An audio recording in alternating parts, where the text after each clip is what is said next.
Welcome to another edition of Driven to Lead. I'm your host, Wayne Brannon. In this program, we explore the real stories from key executives to find the leadership lessons that drove their success, whether in good times or bad. We got a great program for you today, so let's make it happen.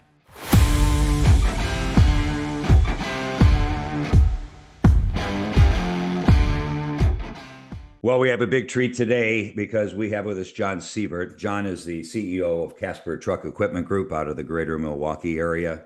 John's also the founding member of the Forward Uplifting Group, and he has really served in many, many senior positions over the years in multiple truck companies and manufacturing companies, including one of the companies that was listed as Fortune Magazine's top five fastest growing companies in 2016.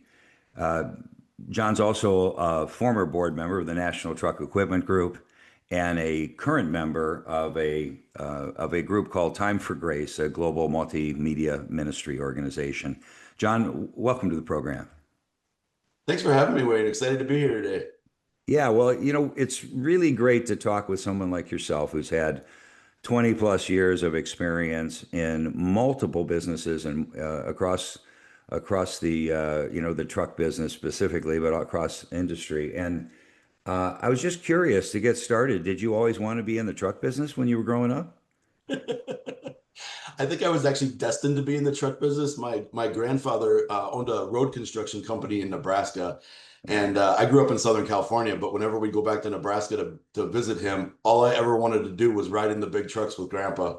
I think I always wanted it, but actually no. All the way through high school until the last couple of weeks of my senior year, I wanted to be an aeronautical engineer. I grew up in Oh, Southern California in the middle of the heyday of aviation. And just what I always wanted to do. And for some reason, in the last couple of weeks of my senior year, I wanted to be an ER doctor. So that's actually what I started going to school for. wow. Wow. Yeah. That's So a it, that's a diverse kind of set of dreams you had there. yeah, you just never know where you get led to. And I've always been, Yeah. I'm kind of like a Renaissance guy. I want to learn as much as I possibly can about all different kinds of things.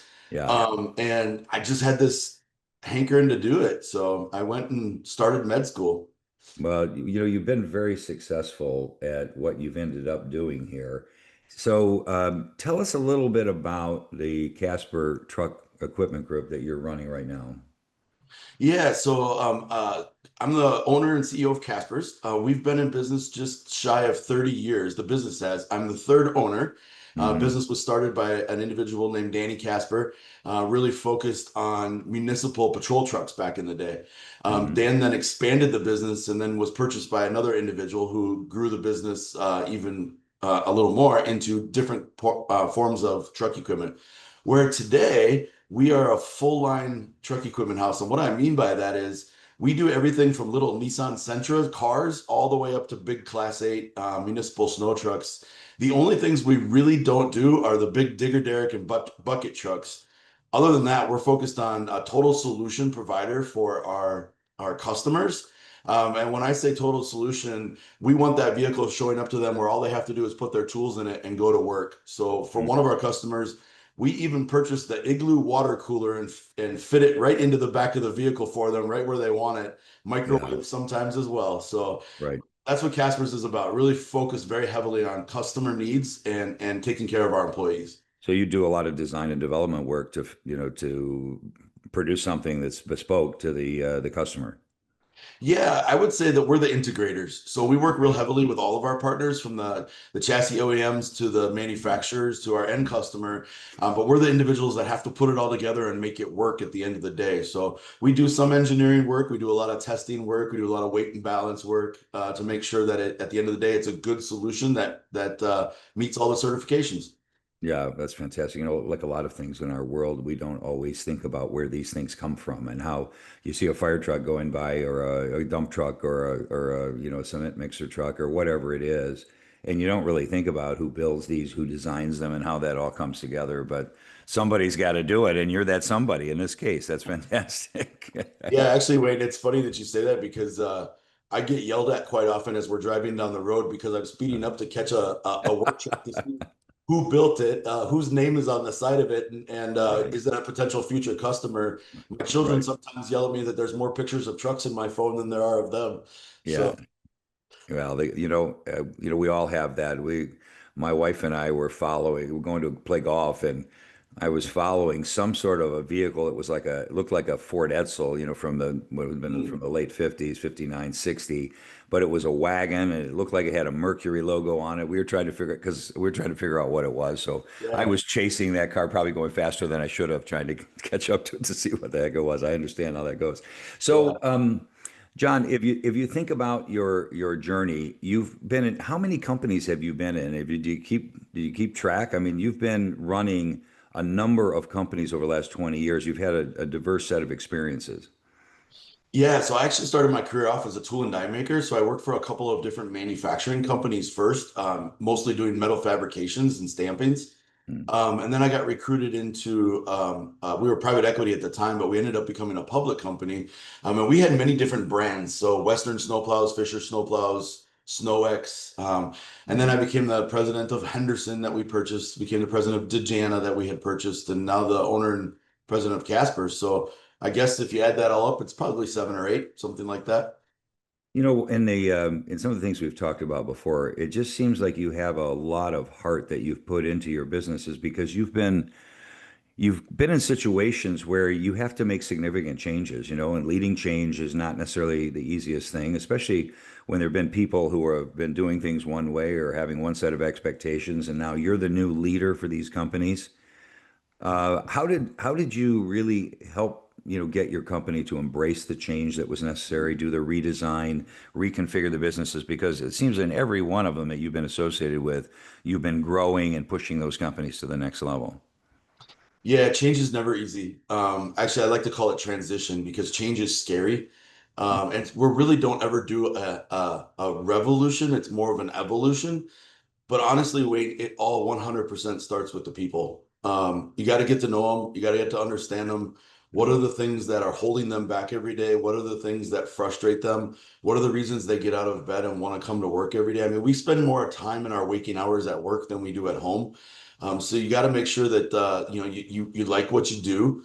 You got to understand what the people are doing and who they're doing that work with, and are they getting along, and are we communicating really well? And sometimes those conversations are absolutely painful.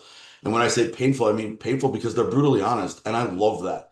The brutal honesty is what helps you move the needle forward. It can hurt when you hear it because you just didn't know, but you got to embrace it. Yeah. Probably the biggest piece of that is just having some level of empathy because every single person, I don't believe people wake up in the morning and say, I'm going to work to mess it all up today. Uh, but some days that's just how it feels. And with that then comes, okay, how do you react to folks when things don't go right?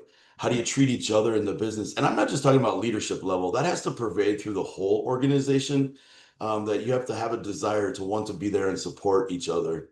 Yeah. Well, I've always been a big proponent of, mutual human respect and shared responsibility, and I work on that in my business coaching and my executive coaching all the time. So you know, I'm, uh, I'm right with you there. If you think about what you just said, it is difficult to have those direct conversations sometimes, but they're so important because the people you're dealing with deserve that honesty and that really direct delivery. And in my experience, when you're doing it with heart and you're doing it with their best intentions as well as the organization's best intentions and the collective group of people's best intentions, it does work. Even though you might offend people in the short term to some extent, if they know deep down that you have really their best interest at heart as well, and you're speaking truth, then that's the best way for a leader to lead. And I 100% agree with you. So good on you. Yeah, Wayne, I think the biggest piece of the puzzle is, and I don't have a whiteboard to do the drawing that I normally do in this one, but if you look at the majority of organizations around the world, non-for-profit schools, Mhm. businesses, whatever it might be, Right. all shaped like a pyramid. And who's usually at the top? The leader. And who's usually at the bottom? The folks doing the work every day. But if you actually ask the question, where's the money made? It's at the group in the bottom. Yeah. And the decisions and the money spending is at the group at the top. So I'm a firm believer that you actually have to flip that pyramid 180 degrees. So as I tell my team all the time, I am the least important person in this entire business. Actually, I'm at the bottom of the pyramid, supporting the whole rest of the organization in whatever they Mm. might need. I work for all of them. And I'm here to use my resources, time, and talent to help them be more successful. But the decisions, the taking care of each other, the taking care of customers, all of that comes with an understanding that the folks that are out selling every day and building trucks every day is where we take care of customers. It's where we can generate our ability to sustain as a business. And the rest of us, while our roles are extremely important, we're all here to support those folks. Yeah, I think that's a great way to look at it. What a great philosophy to share with your team because it's important that we all understand our roles are critical to the organization, to the output, to the customer satisfaction, to the revenue stream that keeps us all sustained. So, John, it's really important in this program that we find some of the key leadership lessons. We've already been talking about some of them right there, but we like to do that through hearing stories from key executives like yourself. So, if you'd be so kind, tell us a story about a time in your business or your life where you overcame a challenge or you were pursuing a new level of success in your company and set it up for us and help walk us through it. And let's use that to see if we can find a couple of more kind of leadership lessons. Okay. So I'm going to tell you the recent story of the purchase of Casper's and how we got to where we are. So I've only owned Casper's for a little over 2.5 years. Mm-hmm. And when had the opportunity to purchase Casper's, at the time, Casper's was owned by a rather passionate individual, but he lived in Colorado and Casper's is in Wisconsin. So he would come back and forth as much as he possibly could. And the team here was doing a pretty good job of keeping the train on the tracks. But as an organization, things had gotten a little bit normalized, I'll say. I don't want to say stale. I just, just kind of Mm-hmm. going through the motions, we'll say. And there was a desire to kind of move the business towards other kind of products and not so much truck equipment and aftermarket truck work like we do. And when we came into the business, there were a lot of individuals who could see where we could go, but they were kind of frustrated and they were frustrated with each other. They were frustrated with the lack of ability to move to the next level. And so when we first started, we spent a lot of time just having one-on-one conversations with people. And in those conversations, we had the opportunity to focus on the two things that are most important to me and to the business, which is our customers and our employees. Mm-hmm. As long as those two groups are happy, healthy, and working together, everything else will work itself out. But when you're an organization that was very focused on we do what we do and that's all we do, then the Mm-hmm. no was a more prevalent answer, not just to each other, but to customers. And Right. customers don't like to hear the word no, especially when a problem happens, right? So we had gravitated towards a culture at Casper's where we were almost no fault, meaning we did it, and if something was wrong, it was someone else's fault. And Mm-hmm. customers don't want to hear that. They bought it from us. They want us to take care of it. And so the biggest transition that we had to go through was getting people very comfortable with customer feedback and the ability to own it and say, you know what, you're right.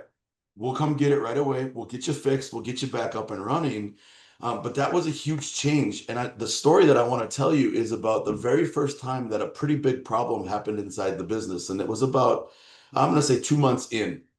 After you took over the Correct. business. Yep. Okay. After I took over the business, Yeah. um, we were sitting in a sales and operations planning meeting, and one of our inside sales guys said, "I made a huge mistake on a job. I missed an entire hydraulic unit. That's pretty expensive miss." Okay, Mm. Yeah. and you could tell that he was talking to the table. His shoulders were down, and the whole room was watching what's going to happen. Mm-hmm. And what happened was we just asked some very simple questions. Okay, how do we get the customer taken care of? Mm-hmm. And we got some answers. How do we band-aid the situation so that we make sure that it didn't happen with any other customers? Mm-hmm. And then how do we fix that going forward? And Mm-hmm. as the individual was answering those questions, he kept sitting up, his shoulders kept coming back. He actually, like, you could tell at the first he was waiting for the I'm going to get yelled at, I'm going to get in trouble, things aren't going to go very well. And when that didn't happen, not only was he relieved, but the whole room was like, this is a very different situation.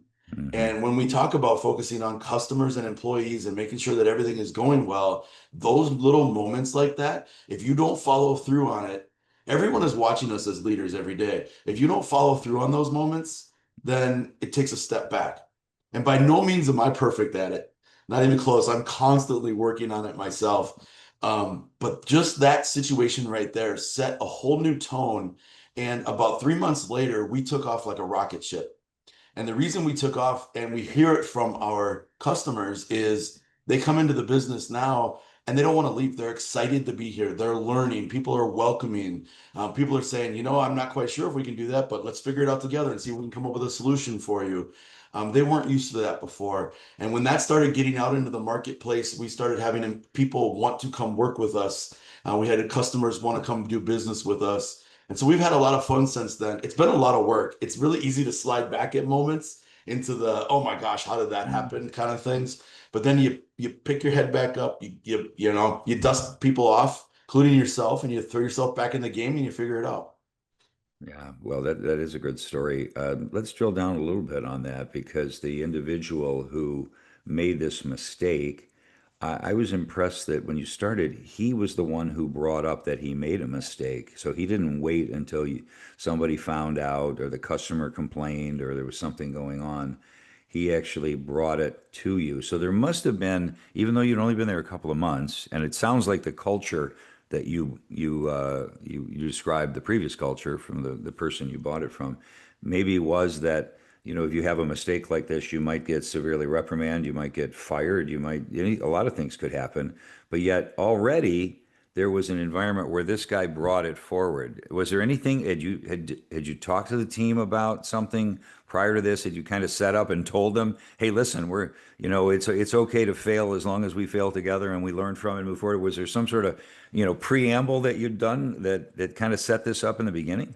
Yeah, actually, I give the previous owner a lot of credit in this one. He allowed Mhm. me to work with the team even before the purchase was done. So I had Okay. gotten to know a lot of the folks on the leadership team, and they had gotten a chance to understand where I would like to go with the organizations, how we do business together. The Mhm. word culture gets overused too much in my opinion. So it's kind of, for me, culture is where are decisions made and how are they made. And so the how you do that business together piece, we were constantly talking about it even up before day one. On day Okay. one, then the conversation that I had with all of the employees in both locations was that of around we are going to focus on taking care of our customers and we're going to focus on taking care of each other. And it was just nonstop, constantly talking about that. Hey guys, Mhm. hey, here's a chance. What can we do to take care of this customer? So I think Mhm. in that first 2 months, even though it wasn't necessarily like over the top, it was constant reminders, constantly pulling people back to that viewpoint Mhm. where the individual was very willing at that point in time then to just, okay, I made a mistake, and Yeah. then not quite know what are the consequences going to be. So And this was like I want to make sure I'm really clear too, Wayne. Like yeah. the previous the previous organization, there was nothing wrong with it. It was just a different philosophy than the philosophy that I have.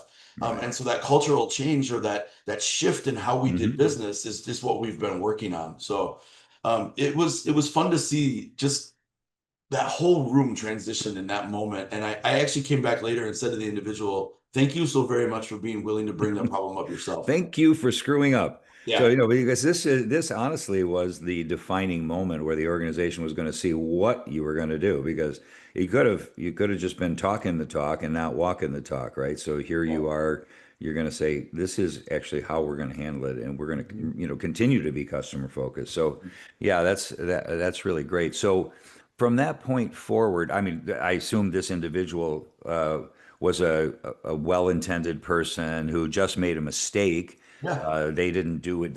Obviously didn't do this maliciously. It was just Uh, we all make mistakes, right? And so that was also understood by the organization. Is he a well-liked person in the organization by the other people there? Yeah, well respected, has been here for quite a few years. So yeah, so the organization was afraid for him. Sure. when this happened as well. So that's why it was, I think, such a powerful moment. Yeah. But, leading the way you are, kind of getting to that, when you said the whole kind of moment changed things for the company as you move forward and you continue to focus on the customer.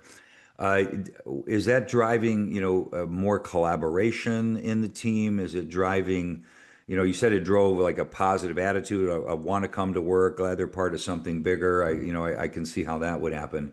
But Yeah. it also would free you up. We've had a number of guests on this program that talk about, how important it is to be able to fail in an organization, fail fast, learn from it, move on, those kinds of things. We've had a lot of discussions about the kind of culture that's important, whether you like the word or you don't like the word. Yeah. I think you Yeah. described it well. It's really how you execute and treat other people and live your business that makes sense. But in this case, everyone's load, I expect, lightened a little bit.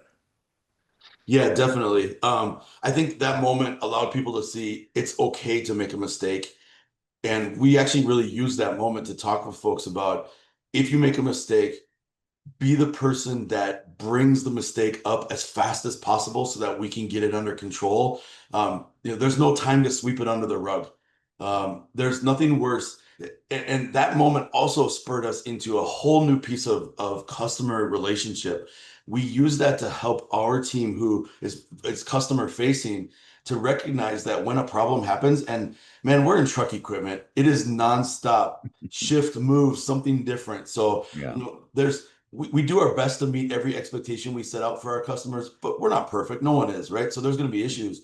But the moment we know about those issues, rather than sweeping it under the rug, call the customer right away. Let them know the situation, give them the update, help them understand what's going on, reset the expectation. What was shocking is after that moment, the forward-facing team decided to do more of that. And they started coming back with stories of, well, I did it. I went and told them that it wasn't going to go very well. And you guess what they said? They said, thanks for telling me. Keep me in the loop. Let's work on it right. together. It'll be okay. And it was like this, I'm getting goosebumps talking about Yeah, it because it was yeah, like yeah, this shocking moment yeah, of right. it's okay to talk about this stuff Yeah. because how do you get better if you never do? Sure, absolutely. Yeah, and you actually can, if done right, you can actually bring the customer into participating in the solution, as you said, and Yeah. then they feel empowered and they feel like they've got a say in it, and they know you're a partner and not an adversary. Because that's so important. If we're not careful, the customer-facing people in our organization, just because they're trying to defend a policy or not make it look like the company made a mistake, they'll sometimes create an adversarial conflict with a customer. And Mhm. I think those never really help the business or the Mhm. customer. And so now you bring them in, you partner with a customer to solve a problem, and you let them help you tell you what they expect you to do as well. Now sometimes that can be a little more expensive than what you might think is fair, but at least it's grounds that you listen to what they thought was fair, and it gives you a better idea about what you might do to make things right. I think that's a really, really good lesson. I mean, it's true in a lot of businesses, whether there's a product defect, or there's a warranty claim, or a guarantee that needs to be followed through on, or in your case, you're designing a lot of these products in a very customized way. And so Mhm. there may be products that you've never built that way before, right? You've never done it before. So, you're using your experience and your knowledge and your ability to package and integrate solutions, for customers, but there's going to be some things that slip up. And I think it's great to recognize that. So going forward, just to kind of wrap up the lesson here, from this particular story, and I think it's a good one. So going forward, what have you done to maintain that? Let's call it culture, even though you don't like the word, John. Yeah. To maintain that mindset and that camaraderie and collaboration in the business, and Yeah. what has it done for your business? I mean, what has happened, in terms of your growth, in terms of your outlook? Sure. Yeah. So what we've done is just that consistency. Every day coming back to the same thing. Every opportunity to talk about the two things that matter, which is customers and employees, Mhm. and making sure that those groups are, again, happy, healthy, and working together. We just keep coming back to that nonstop. It was originally me that was doing that. And then eventually my CFO was a part of it. and then, or our company CFO was a part of it, and Mhm. then the leadership team, Yeah. and then now it's kind of pervading through the organization. And we have daily huddles as an organization. They Yeah. daily stand-ups, 15 minutes. There's always some kind of a celebration in them. There are very blunt and brutal moments of, okay, we didn't hit what we said we were going to do. Why? Okay, let's get it Mhm. fixed. What help do you need? But we're all there for each other. We're all on those calls. And I think the other piece of the puzzle is now that when a problem happens with a customer, the first thing that we ask now and we force ourselves to is, can we come get your vehicle so we can get it fixed? We'll figure out the dollars and cents and all that kind of stuff later on, but let's get you back up and running. Yeah. Because really, at the end of the day, Wayne, what we build is someone's livelihood. Right. It could be It's the tool for their the livelihood for tool, sure. Yeah. exactly. And whether that's a municipality or that's Hmm. a plumber or Yeah. you name it, right? Hmm. They need that tool to do the job, and we need to be responsible for getting that done for them. And so Yeah. our responsiveness has improved. And what's happened is that through that, because now people understand what it's like to do business with Caspers today, which doesn't mean we're giving things away just because we're friendly. That's not it at all. We listen. We actually had a whole lot of sessions around let's figure out how to get to yes with customers. Even though yes might mean we have to do a lot of research and learning things and Hmm. figuring out, Yeah. and it's not the Yeah. same as what we did before. But by doing all of these things, we've gotten to the point now where our installation part of our business alone is almost 3x what it was 2.5 years ago. Great. That's Yeah, so fantastic. it's really been doing well. And what we really like is the kind of customers that we now have that are either coming to us or we're bringing in are long-term partners who aren't transactional based. We believe in 360-degree taking care of that vehicle, Yeah. all the way around the life of the vehicle, and we want to be there for them, and they want us to be there for them. And so those relationships are extremely important. And I think it's great that you brought up the fact that you're not necessarily the least expensive product out there, or you have a fair pricing strategy that you're developing partners because sometimes we have discussions about culture and caring for customers and caring for employees, and some people might think that that's a little bit of the soft side of the business and it doesn't put points on the board.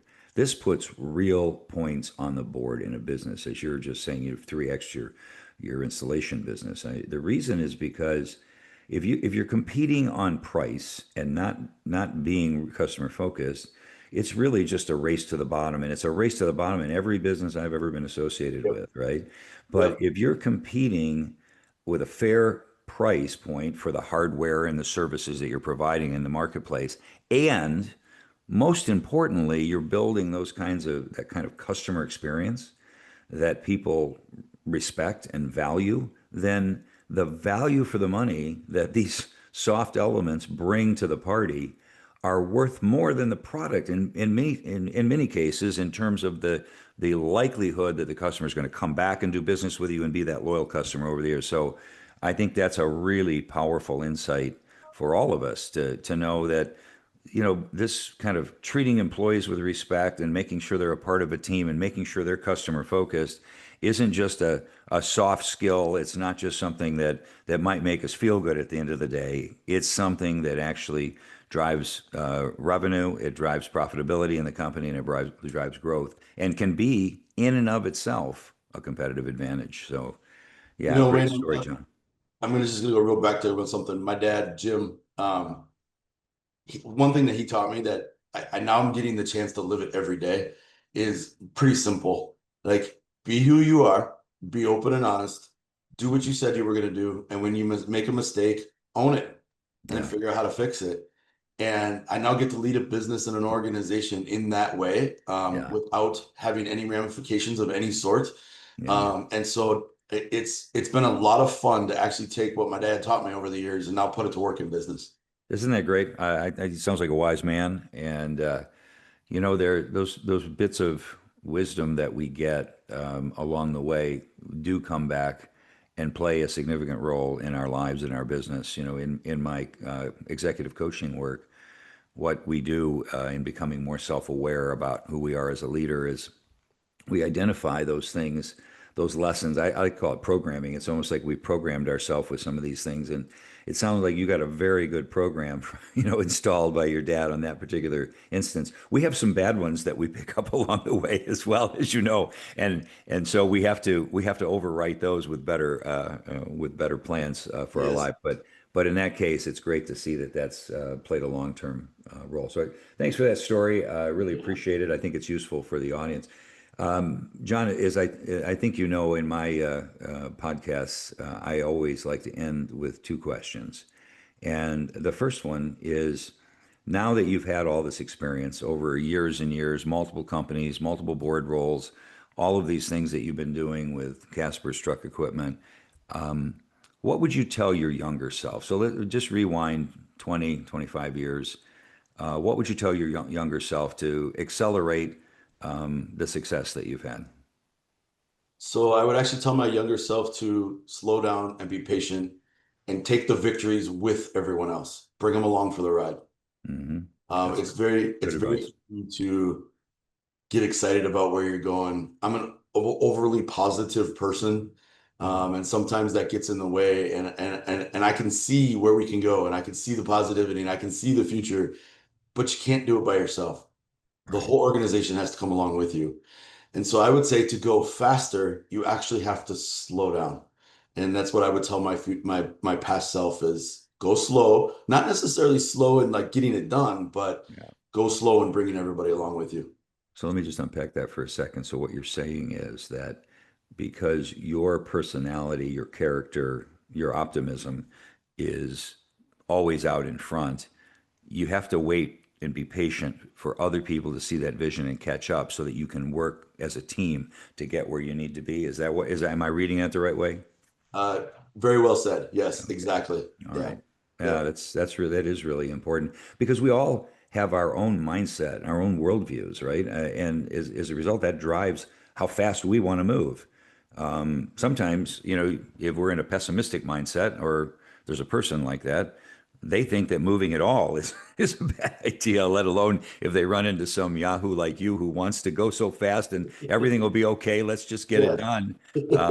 A big contrast there. So you might have to wait a little longer than you want sometimes, John, depending on who you're working with. But yeah, good Exactly. advice.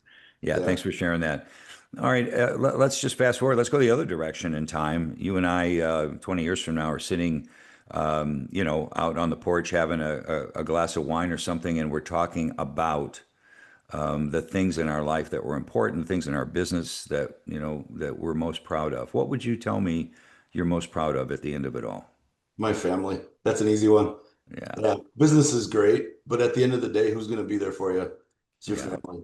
So that's probably my proudest thing is I have three beautiful kids and a wife. We're Angela and I have been married here 24 years next month or in early Congratulations. November. Yeah. So that is to me is the greatest accomplishment in life. Being able to do that through a Christ-centered approach is just that's my biggest accomplishment or the thing I'm most proud of, right? In the business side of the world, the thing most proud Mhm. of is the relationships, the Mhm. people.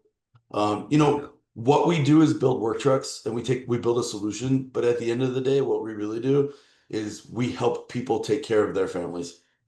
And Yeah. they do that with the tools that we provide them.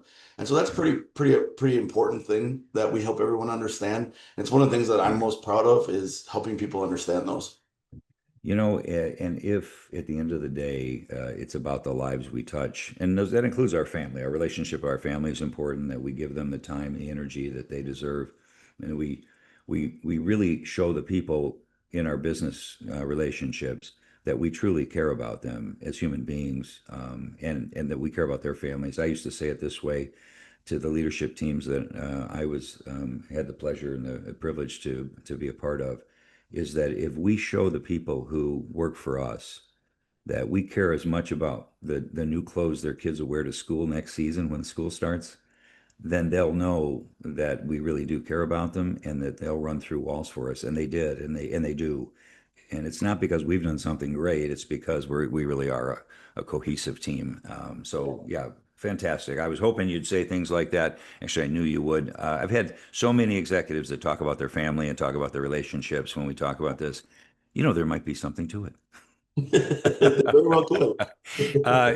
John, before we wrap completely, if someone would like to get in touch with Casper's Truck Equipment, how would they reach you? Yeah, we can be found on the web, casperstruck.com. Anyone can email in sales@casperstruck.com. We're also on Instagram, Casper's Truck. We got a lot of really cool videos out there. People can take a look at us. We're on LinkedIn as well, Casper's Truck. And then also Forward Upfitting. Forward Upfitting is another one of our businesses that is also in the upfitting world and in the truck world. And that is forwardupfitting.com and info@forwardupfitting.com as well. All right, fantastic. There's a lot of different ways that they can get in touch with you, and I hope that some of them will, because working with a business with the kind of integrity that you've described in the discussion we've had today is really, really important. So, John, thanks very much for being with us. I hope that we stay in touch going forward and look forward to watching the success of your businesses in the future. Thank you very much for having me, Wayne. Greatly appreciated it. All right, all the best and God bless. Well, that's it for today. Thanks for being with us. If you like our conversations, please feel free to hit the subscribe and like buttons. And if you'd like to make comments, ask questions, or even explore being a guest on this program, you can reach out to us via email. It's wayne@greatroad.com. That's WAYNE at GR8ROAD.com. And until next time, always remember, the high road leads to a better place.